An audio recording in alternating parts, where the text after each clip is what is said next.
Motorsports here at Dodge Schumacher Racing, and we are here with Antron Brown, driver of the Matco Tools Global Electronic Technology Toyota Racing Top Fuel Dragster. I've seen that twice.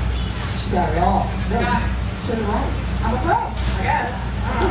So we're here and we're back with our second edition of the Pennzoil Pit Talk this week. Unfortunately, it's a little bit of a soggy Saturday here in Phoenix. Yeah. We're kind of waiting out the rain.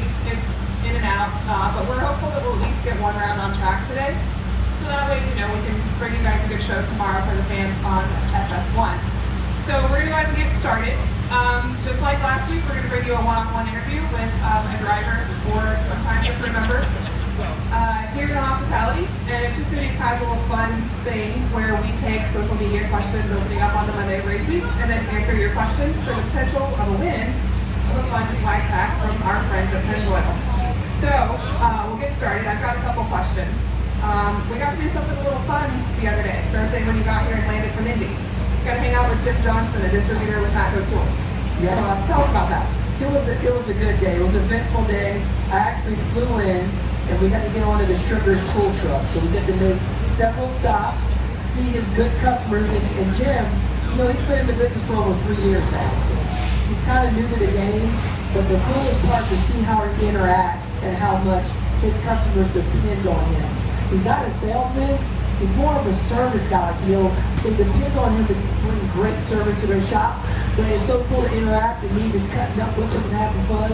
And at the same time, we're selling them toolboxes. Everybody wants a toolbox. I almost bought one myself. I want one of those new Matco Rebel boxes, but they ain't giving them jokers out for free.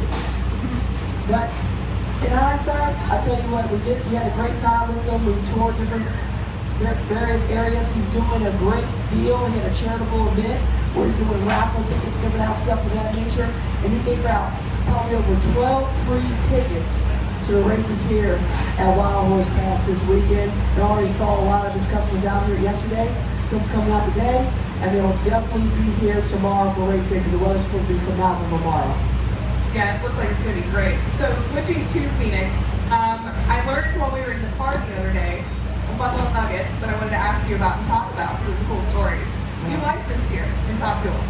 Yes, I did. I remember we came here for the preseason test session right here in Phoenix, and our old test session in Gainesville, Florida, like the weeks prior, didn't go so well. It was too cold. We could never get the car down the track. So I came to Phoenix, and I literally went down the track 16 times. I got my license before I made my first inaugural race, which was Pomona at like the Winter Nationals. So went out.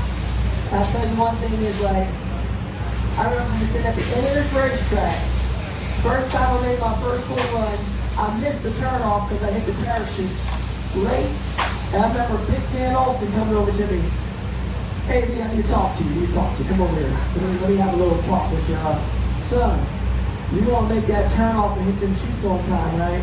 I go, yes, sir. He goes, because when you get to Pomona, this shutdown's going to be half the distance and you got to be on time. So I remember that like yesterday, my eyes were this big. They were like this, you can see the light in them, girl. So I have a follow-up question to that then. What's that? Have you ever pulled the chutes late since? Oh, no. You learned a lesson. Never lay on the chutes. You got to be on time.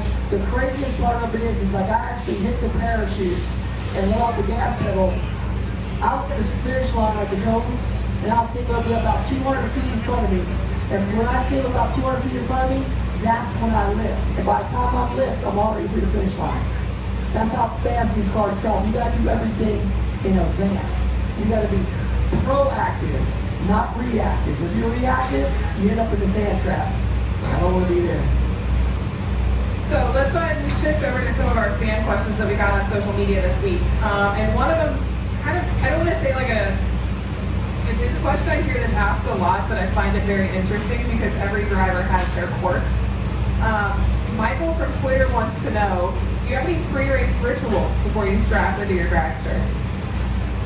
I don't know if I call it a ritual, but I tell you one thing is big. Every time before I strap in, I always say a prayer. And I do it for safety for everybody. For the safety safari guys, for all the drivers, for all the fans. And I say, because we're going out there to have fun. We're going to go out there and compete at a high level, but the main thing is for everybody to be safe. Because when you run something with nitro, anything can happen. Trust me, anything. And things get out of control really, really quick. So I just say a prayer. And it puts me in, and then right after I say my prayer, I open my eyes, I'm in that zone. Like that Terminator zone. It goes click, where all I see is red. And I got my sight on, and my sights go straight down that racetrack and hit as hard and fast as we can without making mistakes. Good point. So a couple questions come from Facebook, and it talks a little bit, well, one of them is actually about your past, but we'll start with the first one because I found this one interesting too. Bruce from Facebook asks, have you ever thought about getting into funny car racing? And why? Or not? Well, truth to be told, that is definitely a venture that's on my bucket list to do. It's right in front of me. I've been racing Top Fuel now for so many years, so don't be surprised when you see it switch over to funny car one day, because I will drive a funny car and race a funny car one day. Just don't know when, but it will happen. So you heard it here first. Absolutely. Well, you gotta put it out there. Yeah. If you don't put it out there, how does it happen, right? So Joel from Facebook follows up then, do you miss two-wheel racing? Do you miss your pro stock motorcycle? Oh, I tell you what, bikes, that's what I grew up on. Everybody goes, do you still want to race two wheels? You do this? I will race every class out here. Except for Top Fuel Harley. I will not do that. I will not do Top Fuel Harley. Let me take it back. I will not race anything or everything. There's two things I will not race. A Top Fuel Harley and a Top Fuel boat. Won't happen. Not happening. You know why? We'll tell you why a Top Fuel Harley. You lay your body over top of a nitro engine. Okay? It's not right to drive something with nitro, but to lay your chest and your stomach and your ribs over something that can blow up at any moment, you're not right. It's not right. And then to drive a nitro boat, okay? Last time I checked, when you get knocked out, you can't breathe underwater. And I don't know, and all these ponds they race them in, the water ain't crystal clear. They're brown. So try to find a brother in that brown water. It ain't happening. So I'm out. I'm out. So we won't see you race on another track here across over in the ponds. That's right. That's right. Not laying over an engine, and I'm sure not racing on brown water. It ain't happening. It ain't happening. But I know how to swim too. That's good. I mean, Does that make sense? Maybe it's still unique.